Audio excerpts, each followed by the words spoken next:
আমরা পার্কে ঘুমাই, পরে পার্কে ঘুমাইলে আমাদের অনেক শীত করে।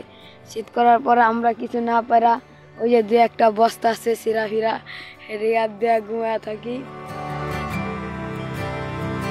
কম্বল দিলে ভালো হয়, আমরা একসাথে ঘুমাই তো রাত্রে ঘুমটা অসুবিধা হয়, বাতাস হয়, কুয়াশা পড়ে না পার্কে ঘুমাই।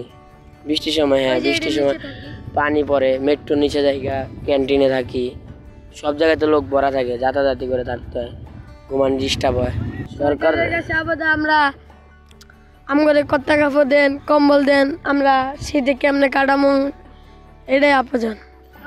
মাঝে মাঝে বৃহস্পতিবারে আর শুক্রবারে মানে এমনি রাস্তায় খাবার আসে। বৃহস্পতিবারে এক আপা আসে, বিরিয়ানি দেওয়া যায় মুরগি দিয়ে, আর শুক্রবারে যে কোনো দিনে মাঝে মাঝে যে কোনো জায়গাতে আসে খাবার, এই দুইটা দিন। আর এমনি হাইকুট নাহলে বাংলা মোটর যায় খাই। শীতটা এলেও কষ্টটা বাড়ে, যেটা বললাম যে আমি তো দিনে শুয়ে পারলাম না বাতাসের জন্য, আর রাতে তো শীতটা মনে করেন আরও বেশি। দিনে তারপর রোদ পাচ্ছি, রাতে তো রোদও পাচ্ছি না, আর তো কষ্ট বেশি না। সেটাই এরকম যে একটা ব্যবস্থা করে দেওয়া পারতো, একটু আরামে শুয়ে পারতো, একটু আরাম করে চলা পারতো। তারা যে সহজে করলে মনে করেন তারা একটু আরামে থাকা পারতো। তো মনে করেন বড় লোক যারা আছে তারা তো মনে করেন গরিবের কোনো মূল্যায়ন করে না।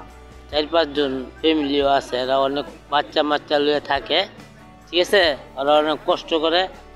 আমরা কাম করি যাই, আমরা তো চলতেছি, কিন্তু ওরা তো ঠিকই অনেক কষ্ট করে চলতেছে। ওখানে যদি কেউ সাহায্য করে ওরা শীতের লেগে একটু বাঁচবো।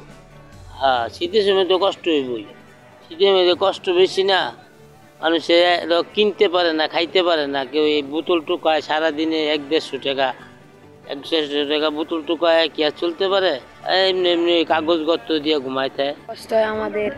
এই রাস্তাঘাটে ঘুমাই আমরা, পরে দেওয়া যায় ওদিকে আমরা থাকি রাস্তাঘাটে, পরে ওদিকে কম্বল একটা পাইলে বেটারা তাও দেয় না, অনেক বেটারা কালাকালি করে নেওয়া জায়গা। তারপরে এরকম করতে আমরা পরে একটা কম্বল পাই না, পরে দেওয়া যায় আমরা পার্কে ঘুমাই, পরে পার্কে ঘুমাইলে আমাদের অনেক শীত করে।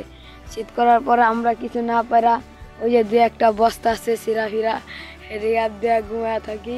না, শীতের সময়ে যারা টাউনের মাঝে জীবনযাপন করে, ছিন্নমূলের ভিতরে টাউনে যারা সবসময় টাউনে থাকে, তাদের এমন ধরনের কোনো আকৃতিতে এমন কোনো কষ্ট হচ্ছে না। যে সাধারণভাবে যারা পাশে দাঁড়ান তারা সবসময় তারা শীতের পোশাক নিয়ে পাশে দাঁড়াইছে, কিংবা যারা অত শীতের পোশাক ব্যবহার করে কিংবা রাখছে তাদের শীতের পোশাকগুলো আছে, অত যারা ব্যবহার করে না ফেলে দিচ্ছে, এদের পোশাকগুলো নাই।